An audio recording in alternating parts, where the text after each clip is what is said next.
Včera vyšiel v slovenskej televízii program, ktorý ste možno sledovali. Týkal sa hnutia Alatra.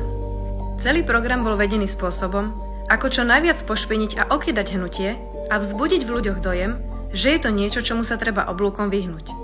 Nehovoriac o tom, že tam boli použité informácie úplne prekrútené. Najväčší paradox na tom celom však je, že spôsob, akým chceli pošpiniť hnutie, je nanajvyš zarážajúci.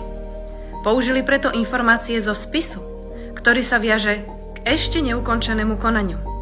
Ako je takéto niečo vôbec možné?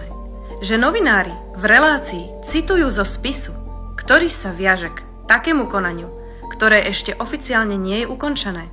Tým pádom títo novinári nemajú mať možnosť pristúpiť k takýmto informáciám, ešte z nich citovať a púšťať ich na obrazovku tak, aby bolo vidno výpovede svedkov. Toto nikomu nevadí?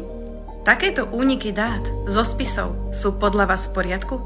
A kde sú teraz právnici a zložky činné v trestnom konaní, ktoré by toto mali okamžite prešetriť ako únik informácií zo spisu, ktorý sa týka vyšetrovania, ktoré stále nie je právoplatne ukončené? Kde sú teraz tí, ktorí sa bili do hrude, že budú brániť ľudské práva a demokracie? A kde sú vôbec ľudia, ktorí toto dopustili? Ako je vôbec možné, že v spoločnosti, ktorá sa nazýva demokratická, je takéto niečo prípustné v slovenskej televízii, ktorá by mala byť verejnoprávna? Mala by vysielať informácie, ktoré pomáhajú človeku pochopiť veci a nie ich zavádzať spôsobom, akým sme to videli v relácii včera. Je skutočne potrebné pochopiť, že toto sa týka každého z nás.